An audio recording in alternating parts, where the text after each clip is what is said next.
신약성경 사도행전 3장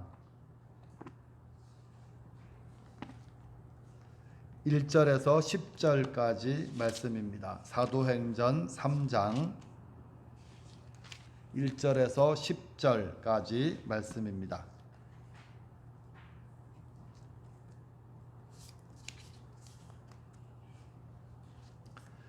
한 절씩 번갈아 가면서 읽도록 하겠습니다. 제9시 기도 시간에 베드로와 요한이 성전에 올라갈새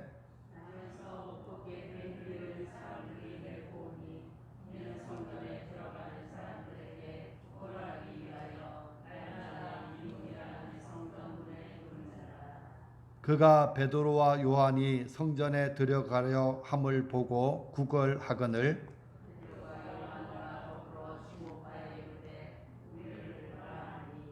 그가 그들에게서 무엇을 얻을까 하여 바라보거늘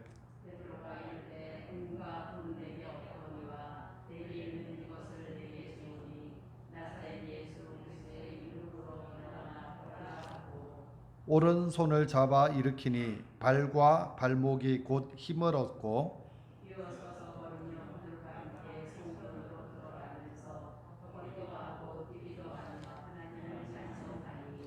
모든 백성이 그 걷는 것과 하나님을 찬송함을 보고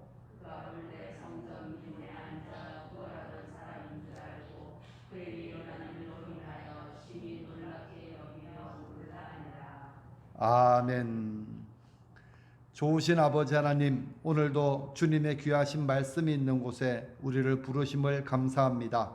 말씀을 듣게 해주시고 깨닫게 해주시고 그 말씀을 믿게 해주시고 순종하게 하여 주옵소서. 그리하여서 우리 삶에도 살아계신 하나님의 역사가 나타나게 하여 주옵소서. 감사드리며 예수님 이름으로 기도드립니다.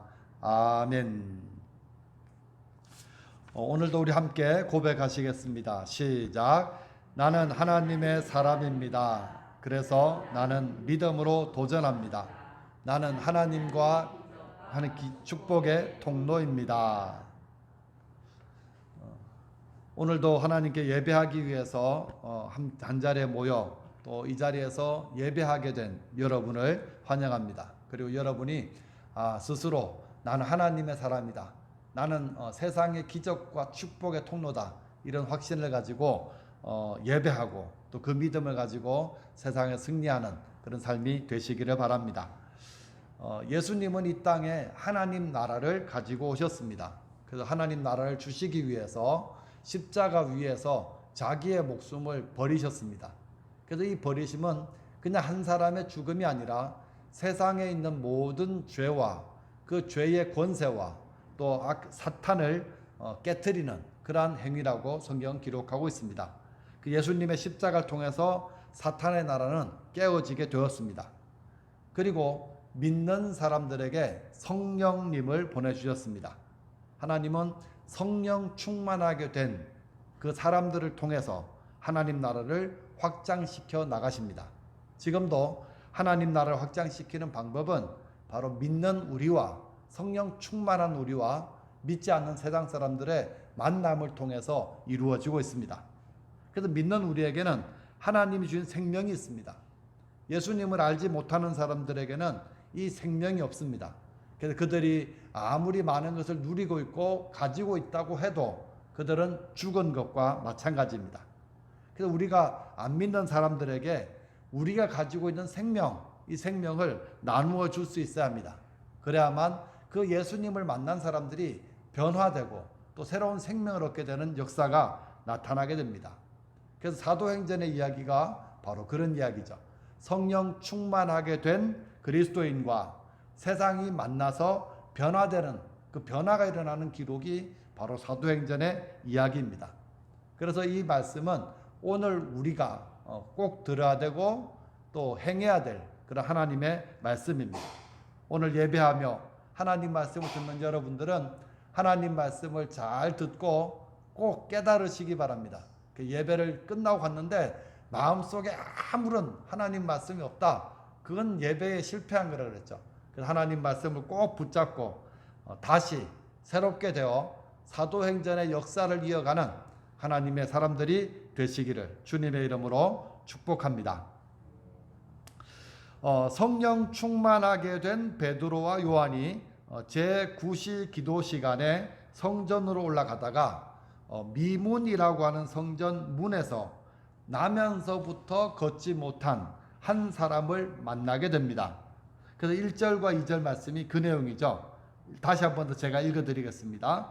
제9시 기도 시간에 베드로와 요한이 성전에 올라갈새 나면서부터 못 걷게 된 이를 사람들이 메고 오니 이는 성전에 들어가는 사람들에게 구걸하기 위하여 날마다 미문이라는 성전문에 두는 자라.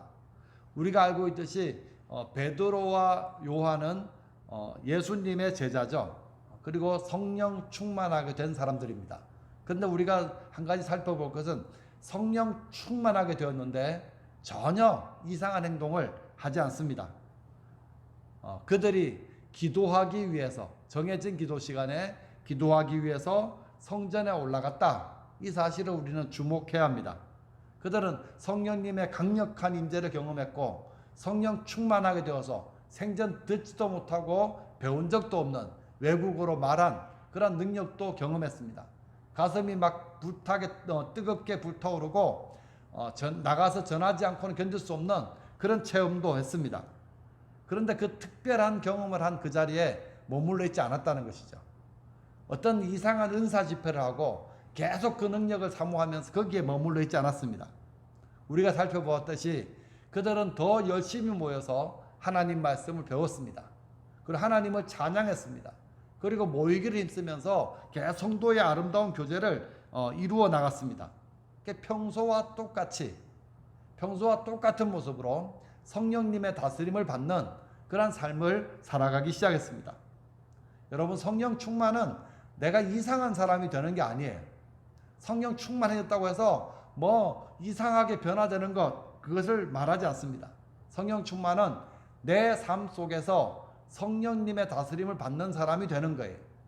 내가 지금까지는 내 기분에 따라서, 내 느낌 따라서, 내 생각을 따라 살았다면 성령 충만한 사람은 이제는 성령님의 생각에, 성령님의 뜻에, 성령님의 말씀에 따라서 사는 사람으로 바뀌어지게 됩니다.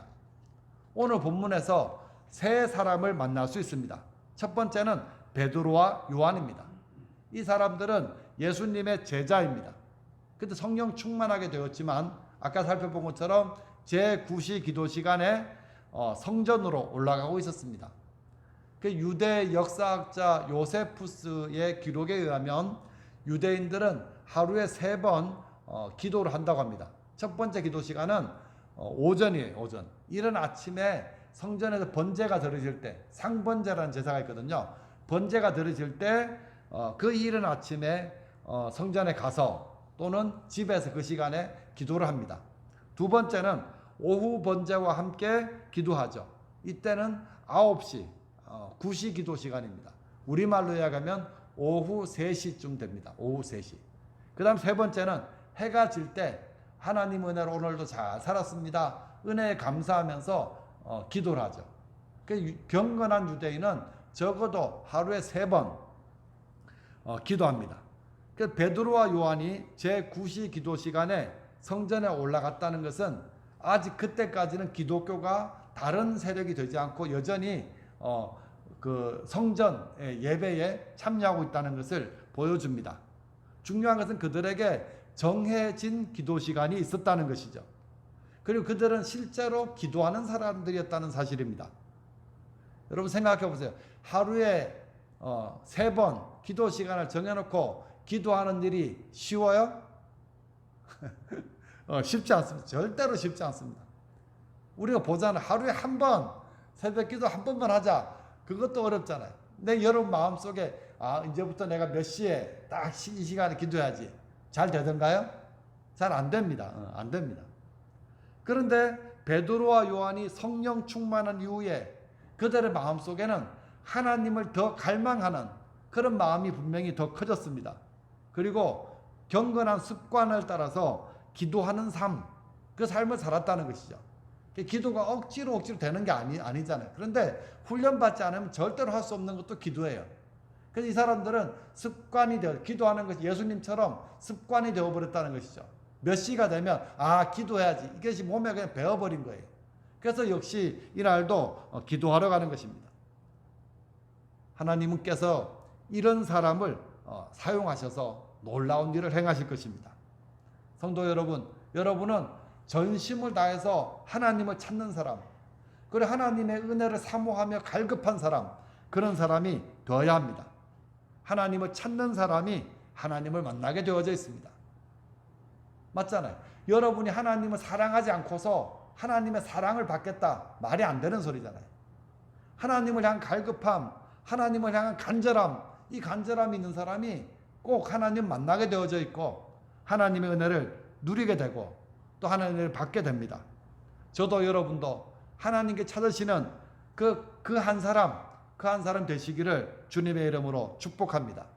베드로와 요한은 성령 충만했지만 그 마음속에 하나님을 향한 갈망이 더 커졌고 하나님과 더 교제하고 싶은 마음 때문에 늘 기도하는 삶을 사는 그런 사람들이었습니다. 또 한 사람이 나오죠. 나면서 못 걷게 된 사람. 베드로와 요한이 성전에 쭉 올라가다 보니까 이제 한 사람을 만나는데 성경의 기록대로 의하면 나면서 못 걷게 된 이렇게 설명하고 있습니다. 이 말은 무슨 의미인가 하면 이 사람이 살다가 무슨 사고를 당해서 장애를 입은 것이 아니라는 거죠. 실수를 통해 된 것이 아니라 태어나면서부터 장애를 가진 채로 그렇게 태어났다는 이야기입니다. 불쌍합니다. 참 불쌍하죠. 태어나면서부터 장애를 가지고 태어납니다. 이런 사람은 어떻게 보면 마음에 소망이 없어요. 소망이. 태어날 때부터 한 번도 자기 발로 걸어보지 못했다는 그런 모습이죠. 그래서 나이가 벌써 40이 되었지만 걸어본 적도 없습니다. 그리고 앞으로 걸을 소망도 없습니다. 이런 상태가 절망입니다. 지금까지도 힘들게 살아왔지만 앞으로의 삶도 여전히 힘들 것이라는 그런 상황이 이 사람이 처한 상황입니다. 자기 힘으로 자기 능력으로 자기 인생을 살 수도 없습니다. 누군가 그를 도와줘야 되고 그 사람의 도움이 있어야만 겨우겨우 생존할 수 있는 그런 사람입니다. 더 안타까운 것은 영적인 차원입니다. 이 사람은 매일매일 날마다 성전 가까이 왔습니다. 그런데 성전 안에 들어가 본 적은 한 번도 없습니다. 왜 그런가 하면 율법에 의하면 장애를 가진 사람은 성전 안에 들어갈 수 없도록 되어져 있기 때문에 성전은 매일 왔지만 성전 안에 들어가서 하나님께 예배해 본 적이 한 번도 없는 그런 사람입니다. 이런 사람이 성전 이제 문 앞에 앉아가지고 구걸을 하고 있습니다. 어쩌면 구걸은 이 사람이 살 수 있는 가장 유일한 방법이었을 것입니다. 유대인들은 이 선행을 행하라고 이야기할 때 세 가지를 이야기합니다. 첫 번째는 금식, 두 번째는 구제, 세 번째는 기도예요.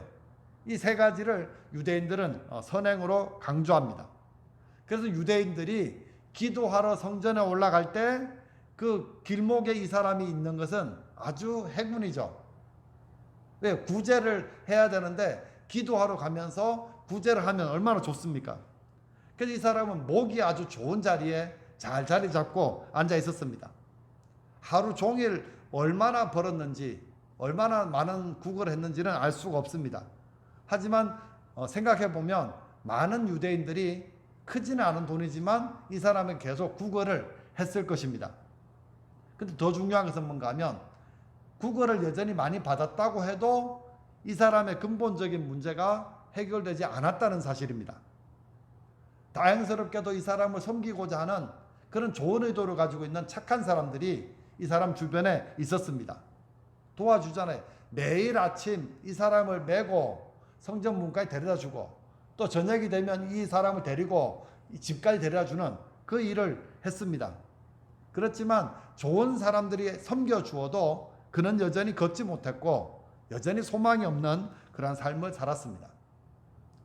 그래서 여기서 제가 호기심이 생겼습니다. 여러분 생각해 보세요. 베드로와 요한 그리고 이 나면서부터 걷지 못한 사람이 만난 적이 있었을까요? 없었을까요? 없었을 거라고 생각하셔요? 예? 저는 있었을 것 같아요. 스쳤던 기억은 분명히 있었을 것 같아요. 왜냐하면 이 사람이 오늘 하루만 나온 게 아니라 적어도 수십 년은 이 성전 미문에 계속 앉아 국을 했을 거고, 베드로와 요한도 적어도 성전에 올라갔던 기억이 여러 번 있을 거 아닙니까? 기도하러 위해 갔건 아니면 절기를 지키기 위해서 갔건 어떻게든 다녔을 겁니다. 제 생각에 여러 번 만났을 것 같아요. 그리고 그 중에 몇 번은 베드로든 요한이든 동전을 이 사람에게 주었던 적도 있을 수도 있습니다. 그런데 오늘 본문에 기록된 이 날은 다른 날과는 분명히 달랐습니다. 달라진 게 뭐가 있는가 하면 베드로와 요한이 성령 충만해졌다는 사실이 달라졌어요. 그들의 마음속에 예수 그리스도가 가득 채워졌다는 것이죠.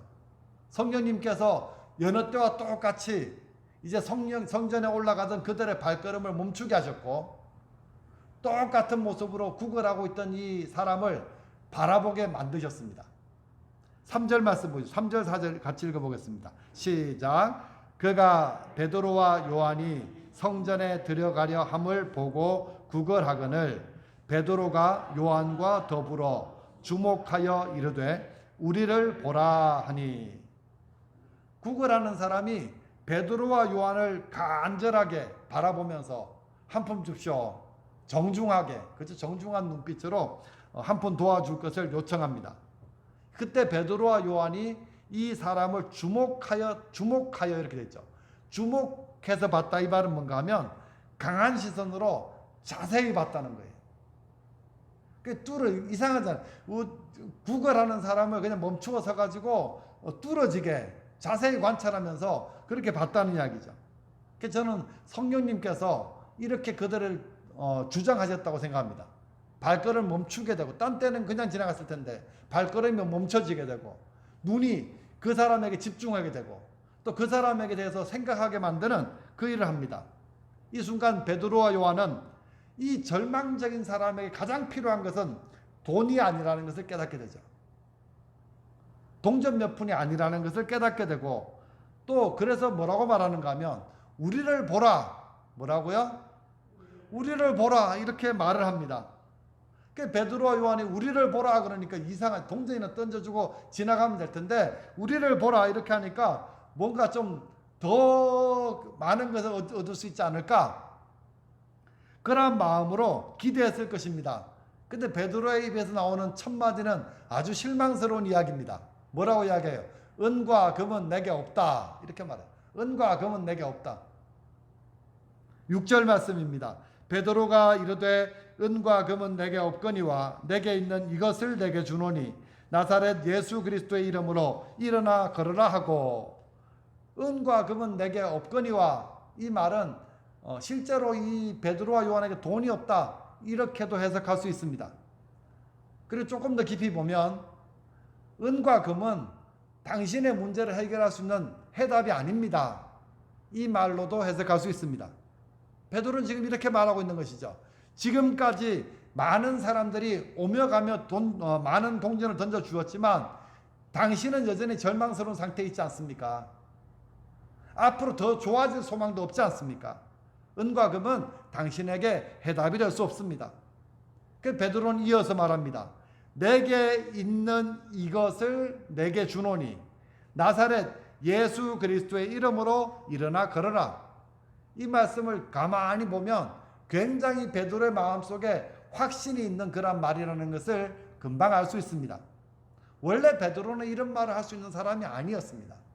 우리가 알고 있듯이 베드로는 배신자였고 비겁한 사람이었습니다. 예수님께서 붙잡힐 때 도망쳤고 예수님을 모른다고 부인하면서 저주하면서 맹세까지 했던 그러한 사람입니다.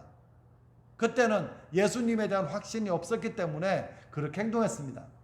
그런데 성령 충만하게 된 지금은 예수님에 대한 분명한 확신이 있습니다.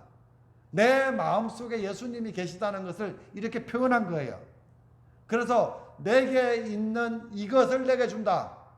그러고 나서 준 게 뭐예요? 예수 그리스도의 이름을 주고 있습니다. 그의 마음속에는 예수 그리스도가 가득히 채워져 있다는 것을 스스로 확신하고 있는 그런 모습입니다. 그리고 이 사람에 가서 나사렛 예수 그리스도의 이름으로 일어나 걸어라, 그렇게 선포하였습니다. 제가 가까이 교제하는 어떤 목사님 교회에 어떤 여자 성도님이 계시는데 저는 본 적도 없고 알지도 못해요. 근데 이 분이 이혼을 하고 혼자 아이를 키웁니다. 근데 이 아이가 굉장히 어려운 형편 속에서도 공부를 열심히 해가지고 올해 서울대학교를 들어갔대요. 잘된 일이죠. 잘된 일. 저도 옛날에 이 소식을 듣고 참 잘 되었네, 그렇게 했는데 최근에 이 엄마의 마음속에 근심이 가득하답니다. 어제 들은 얘기. 그래서 근심이 가득하대요. 아니, 걱정할 게 뭐 있어. 걱정은 뭐가 있어요. 그런데 학교에 딱 가서 이 아이가 이제 여학생인데 학교에 가서 생활을 하는데 학교에 적응을 도무지 못하는 거래요. 친구들이 같이 놀아주지도 않고 자기 스스로도 막 위축되고 우울한 느낌도 있고 또 왕따 당하는 그런 환경 속에 있다는 겁니다. 제가 궁금해가지고 참을 수 없잖아요. 무슨 일이래요? 물어보니까 내용이 이런 거래요. 그 서울대학교에 합격하는 학생들의 대부분이 강남, 파락구냐 그래, 파락구 그죠? 대치동, 이런 잘 사는 부자 동네 애들이 거의 서울대학교를 들어간대요. 들어가니까 걔들의 그 생활 수준이 아주 높을 거 아니에요. 돈 쓰는 거 이런 씀씀이가. 근데 이 친구는 원주에서 가난하게 그렇게 겨우 공부를 잘해가지고 서울대 간 거 아닙니까?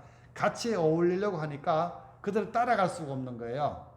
조금 이해가 돼요? 그들의 같이 뭘 먹으려고 그래도 돈을 같이 부담하기도 어렵고, 걔들이 가지고 있는 것들도 자기는 하나도 없고, 이제 이런 상황이 계속 되는 것이죠.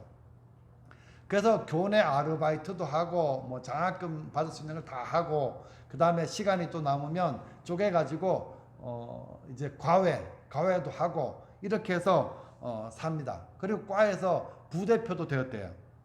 근데 여전히 그 친구들과, 부자인 친구들과 어울리기가 어렵다는 것이 문제라고 합니다. 근데 그래서 이제 엄마한테 그래, 엄마 이것 좀 사주면 안 돼, 이렇게 말하는데 그게 싼 게 아니라 비싼 걸 요구하니까 엄마가 고민스럽다는 거죠. 예를 들어 아이폰, 워치, 시계 이런 것도 한 50만 원이 한다면 그것 사달라, 또 사달라, 이렇게 하니까 엄마가 형편이 뻔하니까 이제 고민이 되니까 엄마가 목사님한테 너무너무 이제 힘들다고 그렇게 이야기를 해서 그런 일이 있다, 이런 이야기 들었습니다. 처음에 들었을 때는 그게 뭐가 문제가 되지? 없으면 없는 대로 살면 되지, 이렇게 생각했는데 제가 다시 한번 더 곰곰이 생각해 보니까 그렇게 단순한 문제가 아니었었어요. 돈을 열심히 벌면 정말 이 근본적인 문제가 해결될까? 많이 벌어도 이 친구들까지는 못 따라갈 것 같거든요, 환경이. 그럼 돈을 벌어가지고 친구들하고 비슷하게 꾸미고 또 비슷한 것을 가지고 있으면 잘 어울릴 수 있을까? 그렇지 않을 것 같았습니다. 돈을 아무리 열심히 벌어도 그 친구들과 똑같아질 수는 없는 환경이 있는 거예요. 그래서 만약에 이 청년이 우리 교회 청년이라면 내가 무슨 소리를 해줄 수 있을까? 이런 고민을 어제 좀 깊이 해봤습니다. 여러분, 사람들은 돈만 있으면 된다, 돈만 있으면 내 문제가 해결될 것이다, 이런 생각을 가지고 살고 있습니다. 그래서 온통 이 세상에 제일 많이 되는 이야기가 뭔가 하면 돈 이야기예요. 돈 이야기. 그런데 돈만 있다고 해서 문제가 해결되는 것은 아닙니다. 오늘 성전 미문에 앉아있던 이 사람을 보십시오. 이 사람도 돈이 중요하죠. 살아야 되니까. 그 돈을 구걸합니다. 지나가는 사람들이 불쌍히 여겨서 동전도 많이 던져주었을 것입니다. 하지만 아무리 많은 동전을 가졌다고 해도 이 사람의 근본적인 문제는 해결되지 않습니다. 이 사람에게 진짜 필요한 것은 돈이 아니라 예수 그리스도입니다. 근데 여러분, 이게 이 사람만의 문제일까요? 바로 우리의 모습입니다. 성경은 모든 인생은 다 죄인이다, 이렇게 말하죠. 죄의 권세 아래 있고 죄 아래에서 태어났기 때문에 죄인으로 살 수밖에 없다는 것이죠. 죄가 뭔지도 알기 전에 죄에 물들어 있었고, 그래서 본질적인 의미에서 모든 사람은 다 죄인이다. 그렇게 성경은 말하고 있습니다.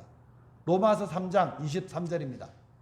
모든 사람이 죄를 범하였음에 하나님의 영광에 이르지 못하더니. 히브리서 9장 27절 한 번 죽는 것은 사람에게 정해진 것이요 그 후에는 심판이 있으리니. 그러니까 안타깝게도 이 세상에 있는 모든 생명 있는 사람의 운명이 뭔가 하면 태어날 때부터 죄의 권세 아래 있다가 죄만 짓고 살다가 죽은 다음에는 하나님의 심판을 받게 된다. 이것이 어쩔 수 없는 운명이죠.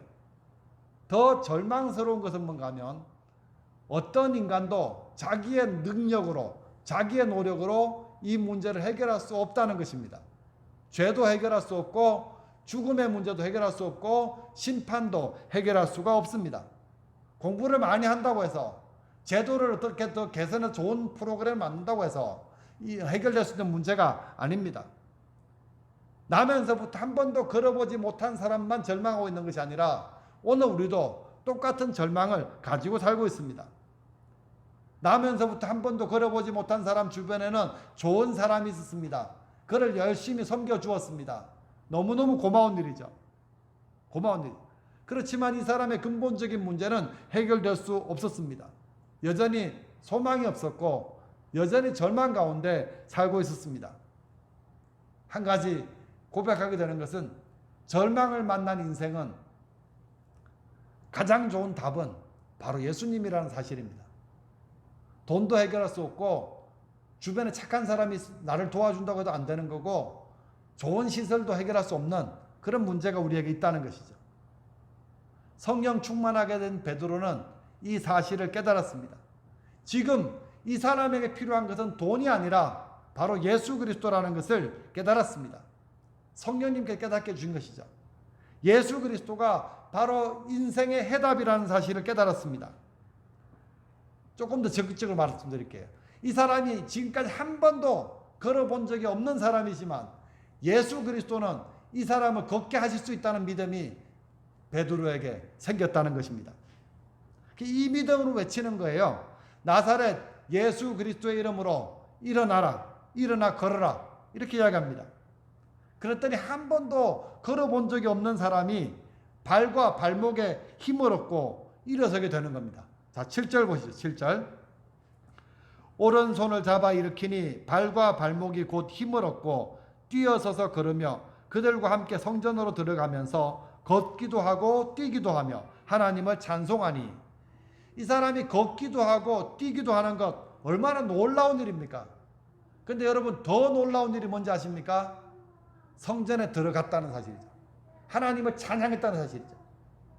성전 문 앞에 매일매일 앉아 있었지만 예배 한 번 들어본 적이 없는 사람이 이제는 하나님을 찬양하며 성전으로 함께 그들과 들어가고 있다는 사실이죠.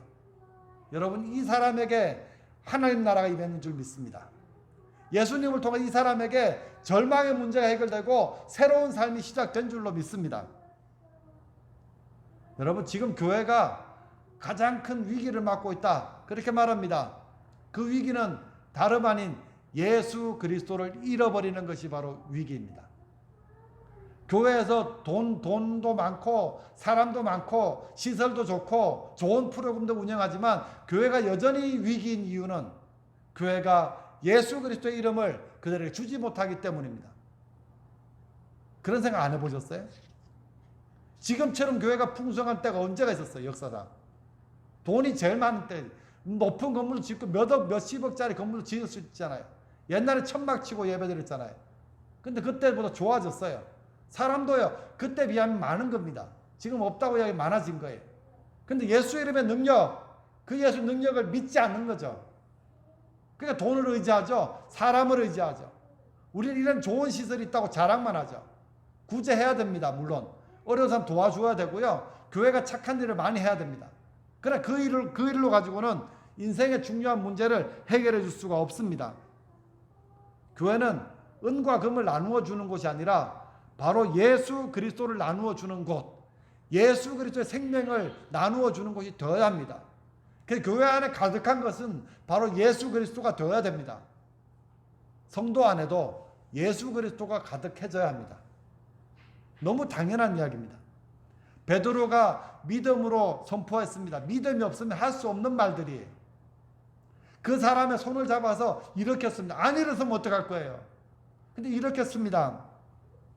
만약에 베드로가 없었더라면 이 구걸하던 이 사람은 죽을 때까지 똑같은 모습으로 살다가 절망 가운데 죽어갔을 것입니다. 그런데 베드로가 용기를 내고 믿음으로 선언했을 때 이 사람에게 놀라운 변화가 일어났습니다. 자기 발로 걷고 뛰고 하나님을 찬양하며 돌아다니는 것을 많은 사람들이 보게 되죠. 그 일은 놀라운 열매를 맺습니다. 자, 사도행전 4장 4절입니다. 같이 읽어봅니다. 시작.